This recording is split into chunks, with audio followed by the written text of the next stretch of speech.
Welcome to One-on-One. I'm Steve Adubato. It's my pleasure to welcome one of the people who really knows sports, but also knows how athletes are supposed to conduct themselves off the field. He's Mark Corino, Assistant VP, Director of Athletics at Caldwell University. Good to see you, Mark. Thanks for having me.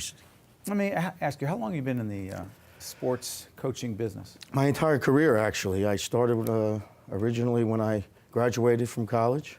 My first head job was at Bloomfield. First assistant coaching job was at Bloomfield College. I worked there as an assistant for 3 years, and then I became the head coach at Bloomfield College for 5 years before I moved on to Caldwell, at the time Caldwell College, which is now obviously Caldwell University. Coaching in what area in Caldwell? Basketball. You know, I've been a basketball coach all my life.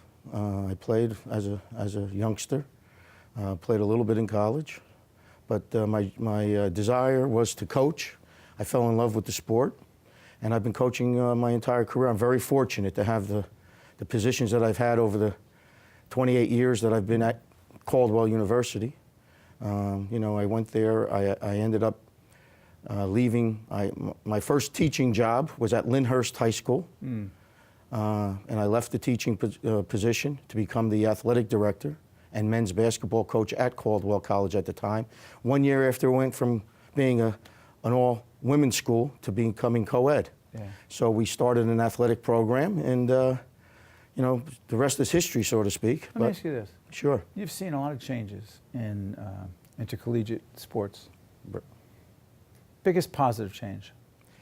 I think the positive change from, you know, is especially where we are at the NCAA Division II level. Do you explain to folks the difference between Division I and Division II? Okay. Well, the NCAA has 3 divisions, 1, 2, and 3. Majority of the schools in New Jersey, you know, are Division I and Division III. There is a pocket of Division IIs.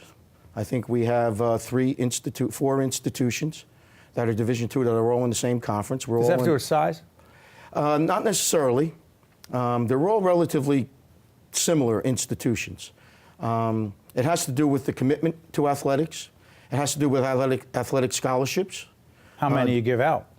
Well, in each sport it's different. Sure. But if you mention, you know, we talk about basketball, there's you're allowed 10 full scholarships in Division II. Division I, you're allowed 13 full scholarships. So there's a little bit of a change there. But I think Division II has the correct idea in relationship to the balance. Describe it. The balance, life in the balance is what the theme is for Division II.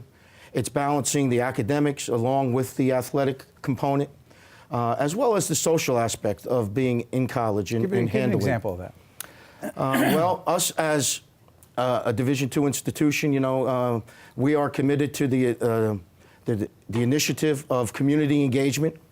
Over the last 4 or 5 years, that has been a big initiative by Division II, where it puts us in a position where we engage with our community.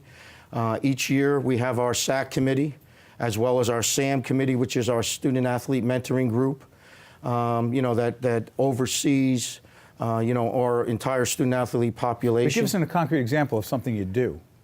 Well, this past year, one of the community engagements was domestic violence. And our institution put together a walk in her shoes, where what we did was we had all the male student athletes, all right, wear female high heels, and we marched around the campus. At Caldwell University. At Caldwell University. We also got involved with the community. So we went into the community and we raised money for domestic violence. For victims of domestic violence? Correct. What was the whole idea behind that? Well, it was to bring an awareness. It was to bring an awareness to all of our student athletes, and you know, and our male student athletes, of what it's like, and the opportunity for them to gain an understanding of that issue, and to just basically to bring an awareness to it. And fortunately, you know, we received an honor for that, an NCAA grant for $1,000 that we are now utilizing for this coming spring. So we will be expanding that initiative. So let me ask you something. Sure. You know, wins and losses matter, right? Mm-hmm. And you got a great track record in that regard, right? Well, yeah, I'm very fortunate. Yes, I do. I've had describe that first before I ask you the second part.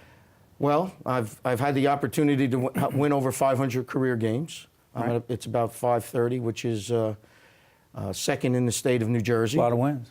It's a lot of wins. It means it's a lot of time and a lot of years. The other part of it. The other part of it, the other part of it, beyond the wins and losses. How proud are you of the kind of young people you help develop and put out in the world? well, that's what it's all about. I mean, we're in the education area, and this, in athletics and education, and the ability to have a great impact on student athletes over the years, which I've been very fortunate to, I believe I've been very fortunate to have the great opportunity from the institution to provide, these student athletes with all the resources that we have, and to provide them and to enhance their qualities that are necessary to be successful in life, not necessarily just from an athletic perspective, but obviously the overall picture. And I've been very fortunate and blessed to have the opportunity that I've had to impact so many student athletes over the years. So yes, I mean, that is the main thing. I mean, the wins are nice, and the development of our programs at the institution. And the recognition. And the recognition, that's all nice. But the bottom line is the ability to touch young students and make them, prepare them for the betterment of their life and whatever walk that they choose to, for their future. Mark, are you building young leaders? We certainly try each and every day. So let me ask you this. I asked different people this question, so given your role, your perspective on this is very valuable.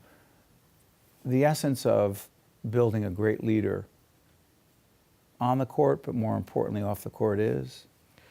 The qualities that you need to instill in people.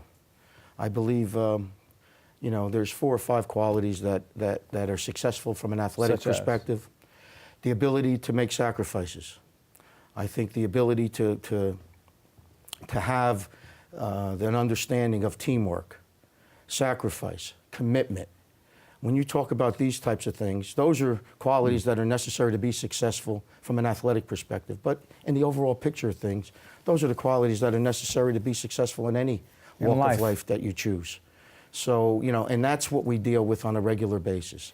And we try to incorporate that along with, community service and being in the position to provide others that are not as fortunate as we are, to provide them opportunities. So I think there's a great amount of value from the athletic perspective, and especially at the Division II level, because that's what it's all about. And sometimes at Division I and at big institutions and where all the money is involved, you lose that factor.